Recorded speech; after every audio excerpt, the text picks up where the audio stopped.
Oke, selamat pagi. Hari ini kita akan membahas mengenai soal-soal yang berhubungan dengan jumlah dan selisih dua sudut. Tapi sebelumnya, diingatkan kembali mengenai rumus dari jumlah dan selisih dua sudut yang sebelumnya sudah pernah dibahas. Cara gampang ingatnya, kalau sin itu sin cos, kosin. Kalau dia tambah, tandanya juga tambah. Kalau dia kurang, tandanya juga kurang. Makanya plus min, plus min. Sedangkan cos itu cos sin sin, tapi tandanya dibalik. Jadi kalau cos A plus B itu jadinya cos A cos B min sin A sin B. Sedangkan cos A min B itu jadinya cos A cos B plus sin A sin B. Jadi dibalik tandanya. Untuk tan itu atasnya sama tandanya, bawahnya dibalik. Jadi tan A plus B itu jadinya tan A plus tan B per 1 min tan A kali tan B. Jadi yang di atas sama yang di bawah itu beda tanda dia. Kalau min berarti tan A min B itu sama dengan tan A min tan B per 1 plus tan A tan B. Oke, itu sekilas untuk mengingatkan kembali mengenai rumus jumlah dan selisih dua sudut. Kita akan langsung saja ke contoh penerapan dari jumlah dan selisih dua sudut. Oke, kita ke contoh yang biasa saja dulu. Misal, kapan sih jumlah dan selisih dua sudut ini sering digunakan? Jumlah dan selisih dua sudut ini digunakan sering itu jika pertama untuk memudahkan kita membantu mencari nilai dari suatu sudut yang tidak istimewa tapi merupakan jumlah dan selisih dari sudut istimewa. Bingung ya? Maksudnya seperti ini.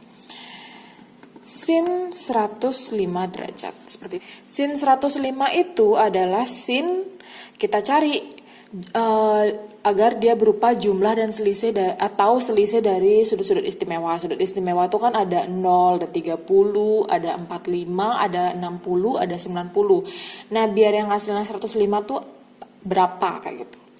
Jadi yang 105 itu kan ada 60 sama 45 kalau dijumlahkan. Jadi sin 105-nya kita pecah. Jadi 60 ditambah 45. Lalu, ini kan sin jumlah dua sudut. Jadi ini dimisalin jadi A, dimisalin jadi B, berarti kita pakai rumus sin yang jumlah. Nah, kita jabarin. Berarti ini jadi A kan 60 derajat kali cos 45 derajat. Kalau tambah berarti di sini juga tambah. Cos 60 derajat kali sin 45 derajat. Oke, sorry. Kita geser dikit. Nah, cari deh sin 60 berapa? Ini istimewa. Setengah akar 3. Cos 45 setengah akar 2. Lalu ditambah cos 60 itu setengah. Cos 45 itu setengah akar 2. Tinggal dihitung biasa. Setengah kali setengah seperempat. Akar 6, akar 3 kali akar 2, tambah seperempat akar 2. Boleh saja sampai sini, tapi nanti sesuaikan dengan optionnya juga. Kadang optionnya kan diminta seperempatnya keluar gitu. Jadinya akar 6 plus akar 2. Seperti itu, simple banget. Jadi itu memudahkan kita untuk mencari sudut-sudut yang tidak istimewa. Oke, contoh lain. Misalnya, yang simpel lagi, tan 15. Nah, tan 15 itu kan kita nggak tahu berapa kan ya. Coba kalau ditambah. Kalau ditambah itu kan terlalu kecil. Jadi 10 tambah 5 atau 7 tambah 8 kan udah nggak istimewa. Berarti kita pakai pengurangan coba. Pengurangan yang hasilnya 15. Kita ambil yang simpel yang kecil aja. Itu adalah 45 kurang 30. Berarti kita pakai rumus tan. Rumus tan tadi yang mana? Rumus tan kalau dia kurang, atasnya juga kurang. Tan 45 min tan 30 derajat per 1 balik tanda. Tan 45 kali tan 30 derajat. Tan 45 berapa? Tan 45 itu 1, tan 30 itu sepertiga akar 3. 1 tambah tan 45 nya 1 kali ini sepertiga akar 3. Jadi di sana dapat 1 min sepertiga akar 3 per 1 tambah sepertiga akar 3. Tapi itu kan kalau dilihat ya angkanya belum sederhana dan sangat jelek ya kalau dilihat. Jadi bisa disederhanakan 3 min, kita samakan penyebut yang atas, kita samakan juga penyebut yang di bawah. Sorry ini.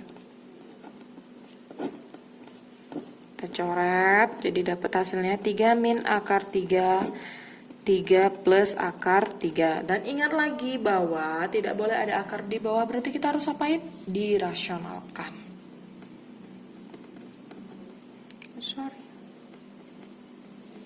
Kali sekawannya. Jadi dapat hasilnya 9 min, kalian kali pelangi aja nanti, min 6 akar 3 plus 3, 9 min 3.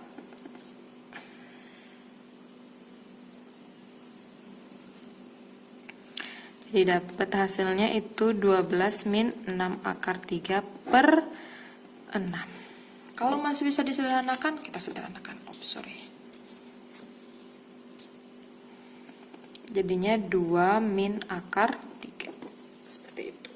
Itu cuma di masalah perhitungan aja ya. Intinya, kuncinya kalau kalian mendapatkan itu soal yang berupa sudut yang tidak istimewa, kalian rubah menjadi penjumlahan atau pengurangan dari sudut-sudut yang istimewa.